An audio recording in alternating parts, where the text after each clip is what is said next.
Al York Sports, 15 quickest minutes, baby. Y'all already know, baby. Let's go.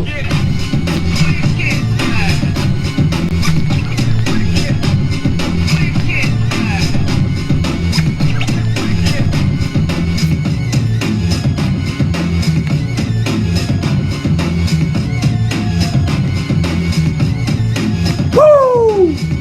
15 quickest minutes of sports. Ice Cube, Wicked Man. Let's get it, baby. Al York Sports, the 15 quickest minutes in sports. So much to do and so little time, so let's get it cracking, baby. Let's go. Woo! Another shenanigan, baby. Y'all know how much I love it, man.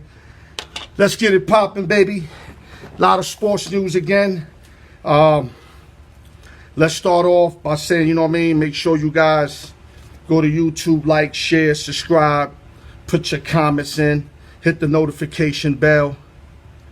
You already know. Thank you for continuing the good work, for continuing to follow, and I'm going to continue to give y'all nothing but greatness, man. That's what I do, man.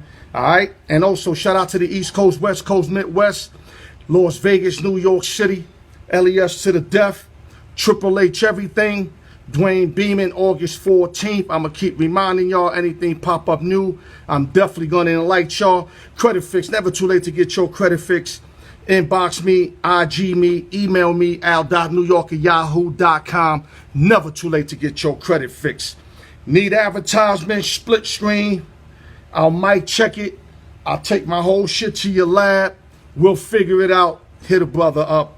And last but not least, open sessions and giveaways. We starting to get different players. New winners are rising. And like I keep saying, y'all, just keep, you know what I mean, support your boy, man. I'm here for y'all. Not asking for much. It's a fun game. There's winners every week. It works out both ways, but I really appreciate the more the merrier. Thank you guys. God bless y'all for that. And let's go to sports news real quick. I'm going to start off with bad news, unfortunately. Former Denver Broncos offensive lineman coach Alex Gibbs, a key part of the staff that helped the Broncos win back-to-back Super Bowls in the 90s, has died. Gibbs was 80 years old. Rest in peace, Mr. Alex Gibbs. Great lineman coach, man. I remember Alex Gibbs. Okay, let's keep it moving. Let's go right into the NBA Finals, Game 3. Suns up 2-1. Suns won Game 1, 118-105. Won Game 2, 118-108. And the Bucs won Game 3, 120-100. 2-1 Suns lead. Game 4 at Milwaukee. The line is again Milwaukee -4. Under 220.5. So the odd makers are thinking that Milwaukee's going to tie this series. My prediction, I said the Bucs will win. They're the better team. But me looking through the first 3 games, it's hard to go against the Suns and what I'm seeing. The Suns look for real. CP3 got these boys balling. Ayton's balling. Bridges is balling. Booker ain't really doing Booker yet. I mean, Booker's only averaging 22.7. I think there's a lot of Booker left in this series, especially if they want to win the championship.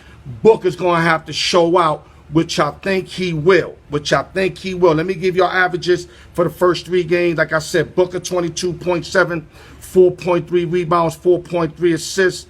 CP3 24.7, 2.7 rebounds, 8.7 assists. And Ayton 16.7, 13 rebounds, 1.3 assists.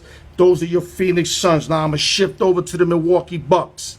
Giannis the Greek Freak, 34.3 MVP type of series, 14 rebounds, 14.7 with a hyper-extended knee.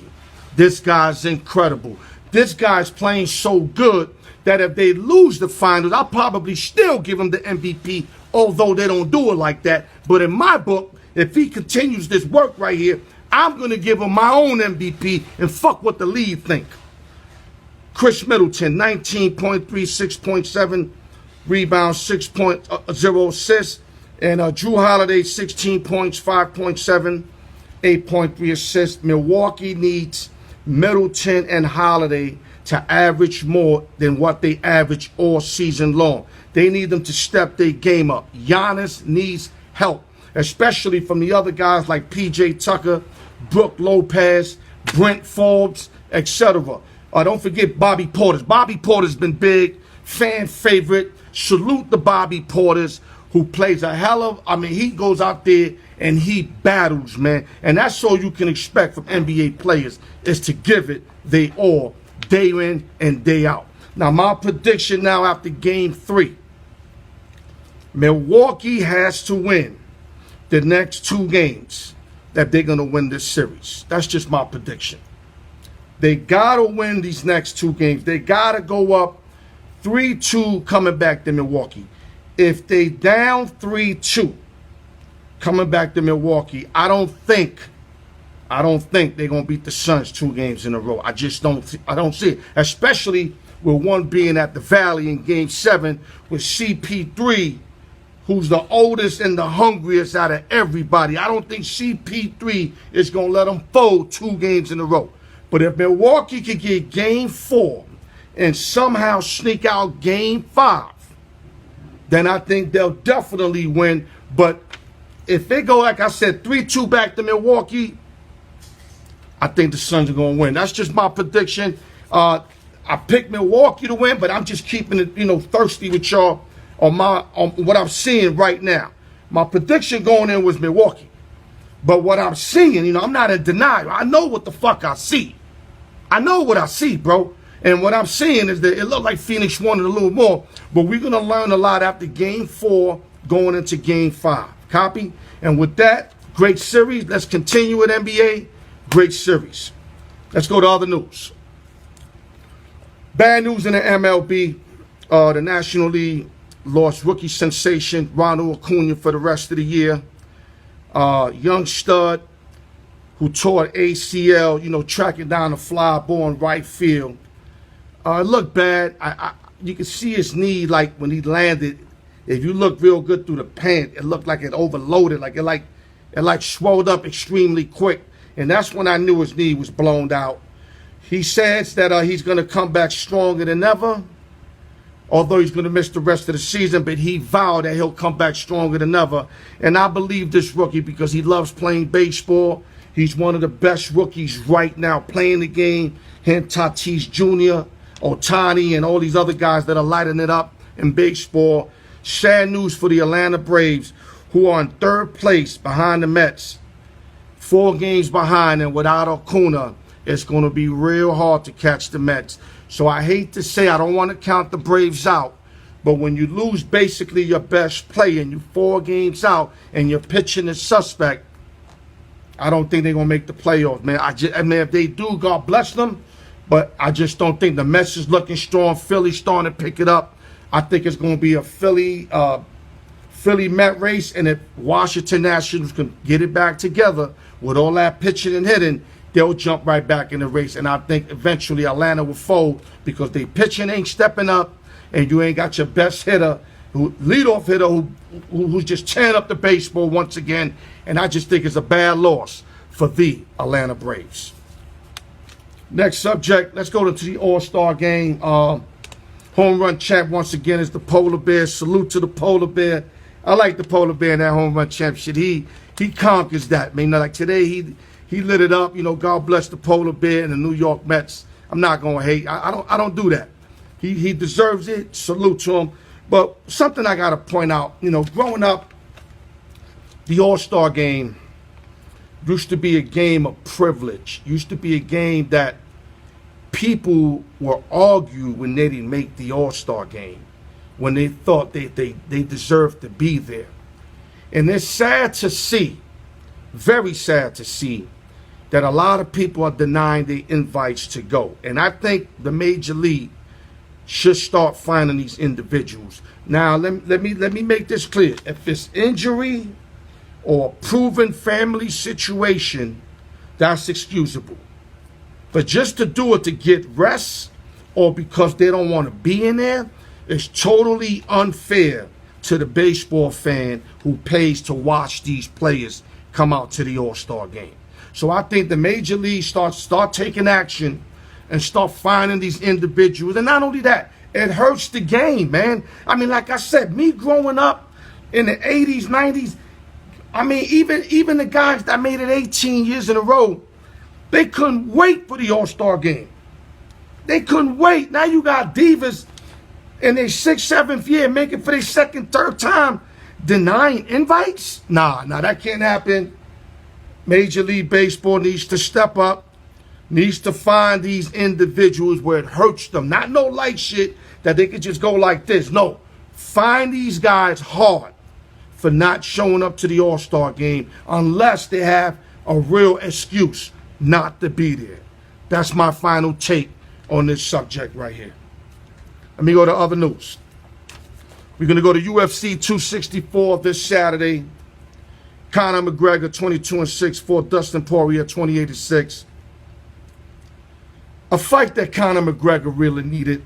I mean, this fight to me meant everything for Conor, especially after he got demolished by Poirier in fight 2. Now, I understand you can't do nothing when a bone breaks on your body. I understand that. I mean, he severely broke his ankle. There's no acting. You can see his shit is rolled over on the ground like this and his body's elsewhere. I mean, it was a nasty sight. It was. But if you ask me, that might have helped Conor McGregor because I thought I could tell he was going to go down that fight. Poirier looked stronger and more focused. I said that before the fight and it looked like that in the fight. But this gives McGregor at least enough opportunity maybe to get this fight again with Poirier. Definitely gives him the opportunity to fight Nick Diaz, who looked good at the end of his fight. At the end of his fight, not the whole fight, at the end of his fight. So I think McGregor got one more fight in him. He actually got more than one more fight, but one more fight that's going to draw him serious chicken. But like I said, he was going to lose this fight. I think this helps McGregor on his next fight because he can just say he rolled his ankle. And a lot of us seen it, that's what happened. You know, and he wasn't getting murdered. I mean, he was losing, but he wasn't getting murdered after round 1. But I just seeing it, and a lot of other people seen it, knew it was a matter of time before Dustin was going to lay him out. I mean, I could sense that shit, and I'm pretty sure you guys sense the same shit. So, I don't know what holds for McGregor. I see at least one more big fight. Hopefully he could get 2. Hopefully he could get his shit together, get his ankle right, and get back into form and get hungry again. Because he needs to get hungry again. Because somehow, some way, after that Mayweather fight, if I'm correct, he's 1-3 or 1-4 after that $100 million Mayweather fight. So, McGregor, get your shit together. That's what I'm going to say. McGregor, get your shit together. Other news. Last 2 minutes left. I want to take time out and talk about the New York Yankees. They had a great series this weekend against the Houston Astros. 2 real dramatic games. I mean, they won 4-zip, 5 pitches combined shutout. Then Garrett Cole took command where he told Bob Boom, you ain't taking me out this game. This is my game. In the 9th inning, when he gave up the leadoff hitter, Altuve got on. And Cole just shut them down right after that. Great 2 games. Then we went into game 3. We was up 7-2 in the 9th inning. So that means we gave up 2 runs in a total of about 26 innings, which was incredible, you know, considering who they were playing with, which was the Houston Astros, who can bop. We all know the Astros can bop, and they always bop against the Yankees. Once again, we found a way to give up a 4-run lead in the 9th, and this happened 2 times within the last month. First, it was the Halos at the stadium. We was up 8-4. Halos went up 11-8 after the 9th inning, scoring like 7 runs, which was disasterful.